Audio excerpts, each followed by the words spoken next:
afternoon, everybody, and welcome to another edition of the RotoBaller Radio Waiver Wire Series. I'm your host, Anthony Aniano. Happy to be with you here as we take a look at the Week 8 Waiver Wire for pitching starters and relievers for the week starting Monday, May 17th. Guys, don't forget, head over to rotoballer.com now and check out everything there. The main page, the premium package, the expert chats, you name it, rotoballer.com, the place to be. Whether you're into DFS or season-long formats, football, baseball, basketball, MMA, esports, NASCAR, PGA, sports betting, rotoballer.com has it all for you. And sign up for any of our premium packages using the promotional code ACES. Let them know Anthony sent you. Whether you're riding out the rest of the baseball season, getting ready for fantasy football, whatever it is you're looking for. And don't forget, download the app on your phone. The RotoBaller Fantasy Baseball app is available. Terrific stuff as well. And folks, don't forget, weekly fantasy baseball is here. If you love the strategy of season-long fantasy sports, but yet at the same time, live for the short-term gratification of DFS, then be sure to try out weekly fantasy baseball over at Owner's Box. Head on over to rotoballer.com/box and sign up today. Our friends at Owner's Box are hooking you up. All new users get up to a $500 deposit match, okay, and a free RotoBaller premium pass worth $99. We'll be hosting weekly free roll contests on Owner's Box as well, which are free to enter with lots of awesome prizes to the winners. Head on over to rotoballer.com/box for all the details and sign up today. All right, everybody. Hopefully you've already watched the Waiver Wire Week 8 hitter preview. A lot of hitters there. Okay, a lot of stuff going on. I forgot the word eligibility there. A classic moment there if you saw it. If not, it was bad. It was a giant brain fart. I apologize. But nonetheless, time to look now at some pitchers for the upcoming week starting May 17th. One of them is a repeat. It's Rich Hill. I told you about him last week. He dominated the Yankees during the week, and he continues to just be ageless. Let's just be honest about Rich Hill. And he's got a great matchup next, May 19th, against the Baltimore Orioles. He's only 12% rostered on Yahoo. Over the last 14 days, he has not given up an earned run. His ERA is 0. With a win, 15 2/3 innings over those 14 days with 17 strikeouts. That's just about 9.8 Ks per 9 innings and a whip of 0.77 over the last 14 days. Like we said, 15 2/3. On the season now, he's striking out 27% of the batters he faces. He's only walking a little over 8%. The batting average against on the season for Rich Hill is at .207 with a 1.08 whip. Yes, the ERA is at 4.26, but it's dropping each and every start. 38 strikeouts on the year. 38 innings pitched on the year, 41 strikeouts. Rich Hill has been terrific. He usually is. The question is, when will he get hurt? Not if, right? You know it's going to happen. But let's ride that hot streak while we can. You add him, you use him, he gets hurt, you move on to somebody else. But a great streaming matchup May 19th against the Baltimore Orioles. Griffin Canning of the Los Angeles Angels. Are we finally seeing the Griffin Canning we've been expecting over the last couple of years? 13% rostered on Yahoo.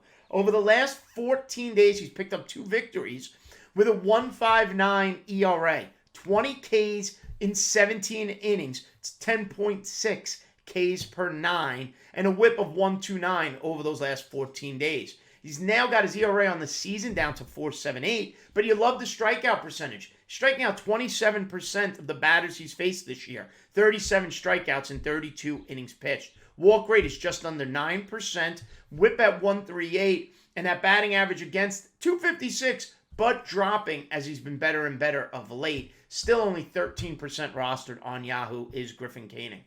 Another starter, now I'm going to put the caveat on this here, is Dane Dunning. Dane Dunning is starting later today, Saturday. I taped this on Saturday morning, okay? By the time you see it, it's probably Sunday. So if Dane Dunning gets lit up by the Astros, which is entirely possible, he drops down my rankings.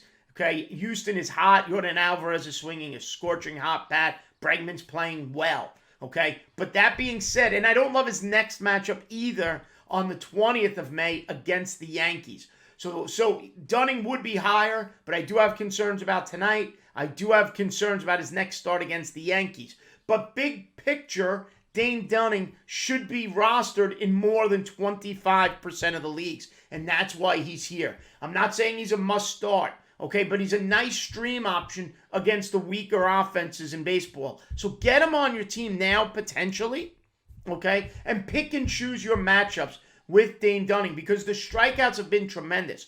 Over the last 14 days, okay, at the time of this recording, okay, a 3.38 ERA.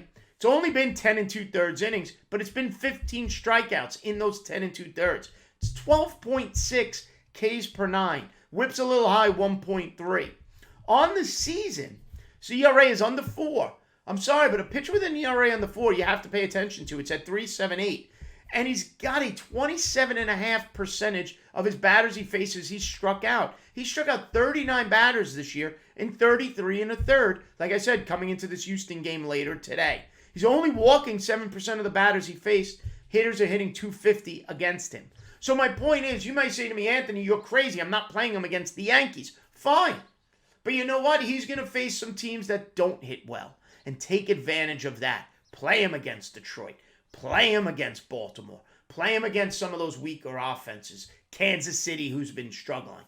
Okay, he's a terrific stream option. Do I love him as much as Rich Hill? Do I love him as much as Griffin Canning? Probably not. But nonetheless, he should be rostered in more than 25% of the leagues. Now, a couple of young players. Logan Gilbert, okay, I didn't mention him last week. He got his one start. His ownership is already up to 51%. So jump on the Phenom now. Okay, his first start wasn't great. 4 innings, 5 Ks, gave up 4 runs. Again, in Seattle's going to be tough to get wins with. We get that. But Logan Gilbert, okay, he's probably, if he's available, should be your number 1 ad. I'm not spending a lot of time on him because the truth is he's already over 50% rostered. I usually don't go that high on the show. However, Shane McClanahan of the Rays, 32% rostered. I mentioned it last week, and it's kind of come true. What I've been afraid of with McClanahan is not the potential, not the stuff. It's the innings. He's gone 3 starts. He's pitched 12 innings. He's a 4-inning guy right now, and it's not his fault. That's the Rays and the way they operate, all right? Nonetheless, over the last 14 days, 8 innings pitched, 10 strikeouts. So there's that. If he's got a 2-start week, it's kind of what you can count on is the potential for that 8 innings, 10K potentially. It's 11 and almost 11.3 Ks per 9 innings, a 3.38 ERA, and a 1.25 WHIP. On the season, all over 12 innings, it's 15 strikeouts. It's 30.6% of the batters. So it's exciting numbers. It's just a matter of when will Tampa let him go 6 innings, 7 innings. That's the big concern with Shane McClanahan, 32% rostered right now on Yahoo.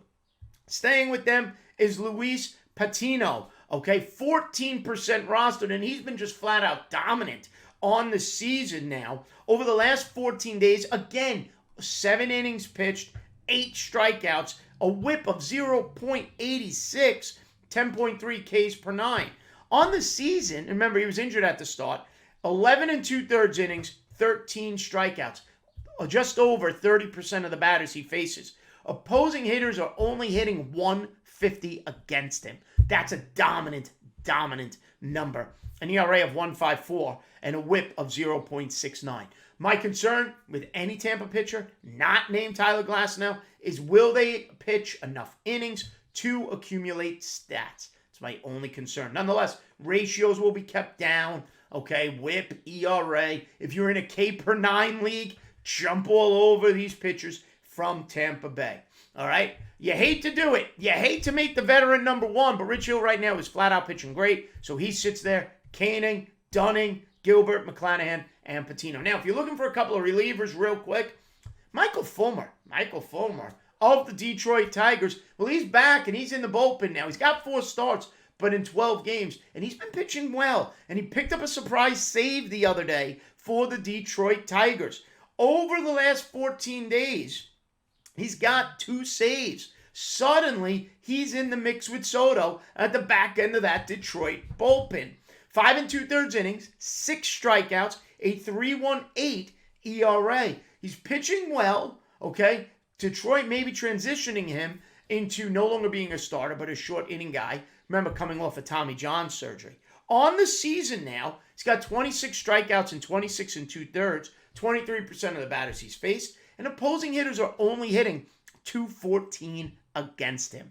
All right? And one final pitcher, Josh Sborz of the Texas Rangers. If you were just looking to plug someone in and accumulate a few innings over the course of the week, give you some strikeouts and keep your ratios down, I always give you that one middle reliever every week. Right now, Josh Sborz is the guy for the Texas Rangers. Okay? Only 1% rostered. He's out there. You're going to add him and people are going to look at you like you're crazy. You're going to get him for $1.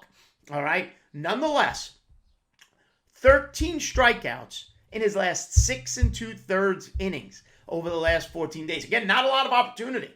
But when he's gotten them, 13 Ks in 6 2/3.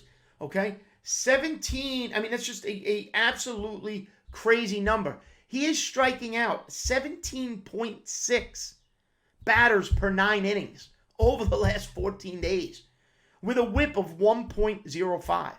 On the season, Sborz has 19 strikeouts in 16 innings, over 28% of the batters he's faced, a 1.06 whip, and a batting average against of 183.